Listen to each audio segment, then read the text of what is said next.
আজকে আপনাদেরকে এই ভিডিওতে আমি দেখাবো আমার কিছু পুরানা কালেকশন অর্নামেন্ট। এই অর্নামেন্টগুলো আমি বিভিন্ন জায়গা থেকে কালেকশন করেছি, তার ভিতরে কক্সবাজার থেকেও আছে। এগুলার প্রায় 10 থেকে 15 বছর আগের কালেকশন, কোনোটা 20 বছরও হয়ে গেছে। তো এই কালেকশনগুলো আমি খুব যত্ন সহকারে ধরে রেখেছি স্মৃতি হিসাবে, পুরনো স্মৃতি হিসাবে। আমি এগুলা আগে ড্রেসের সাথে মিলে মিলে পরতাম, এখন এগুলো আর পরা হয় না। তবে আমি কালেকশনে রেখেছি, আমার নেক্সট জেনারেশনরা দেখতে পারবে আমার কালেকশনগুলো এখনো আছে।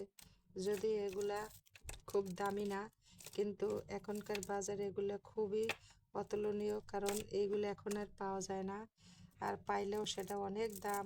যেমন এই অরিজিনাল মুক্তার মালাটা, পার্ল যেটা বলা হয়, এই মালাটা আমি আজ থেকে 15 বছর আগে 1000 টাকা দিয়ে নিয়েছিলাম গুলশান 2 নম্বর থেকে। এটা এখন কয়দিন আগে আমি দাম দেখেছি, এই ধরনের মালা কিনতে গেলে সর্বনিম্ন 5000 টাকা লাগে।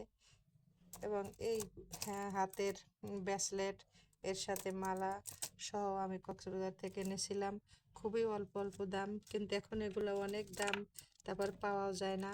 এই মালাটা অনেক সুন্দর একটা মালা, ড্রেসের সাথে মিলে পরলে খুবই ভালো লাগে। এবং এটাও খুবই সুন্দর, ড্রেসের সাথে মিলে পরলে খুবই ভালো লাগবে। তো আমি এভাবেই করে কালেকশন রেখেছি।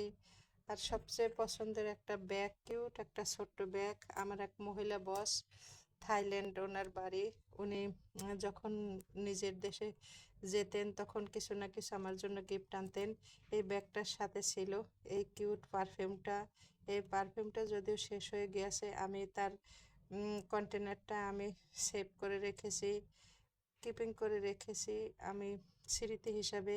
ব্যাগটা খুবই কিউট, এই ব্যাগটাও আমি স্মৃতি হিসাবে রেখে দিয়েছি। এবং 2টা কানের ইয়াররিং ছিল, সেগুলাও। আসলে পুরনো স্মৃতিগুলা অনেক পছন্দের হয়, এবং এগুলা ফেলে দিতে মায়া হয়। আবার কাউকে দিয়ে, অনেকগুলো দিয়ে দিয়েছি, তারপরেও কিছু এগুলা রয়ে গেছে, এগুলো আমি রেখে দিয়েছি আমার স্মৃতি হিসাবে। তো এই ভিডিওতে আমি সেগুলো আপনাদের সাথে শেয়ার করলাম, যে পুরনো স্মৃতি সবারই ধরে রাখতে ভালো লাগে। আসলে একসময় আমরা পৃথিবীতে থাকবো না, এই দুনিয়াতে আমি হয়তো থাকবো না, কিন্তু আমার এই জিনিসগুলো স্মৃতিগুলো থাকবে। এগুলো অক্ষয়, এগুলোর কোনো মৃত্যু নেই, কিন্তু মানুষ মারতেই মৃত্যু আছে। আমার একদিন মৃত্যু হয়ে যাবে, কিন্তু আমি এই জিনিসগুলা কিপিং করে রেখে যাব। এগুলো আর নেওয়ার কোনো শক্তি নেই। যত টাকার ধন সম্পদ হোক, ও স্বর্ণ হোক, ডায়মন্ড হোক, যেটাই হোক, নেওয়ার কোনো সিস্টেম নাই। শুধু আমরা যে যা আমল করব সেটাই আমাদের সাথে যাবে।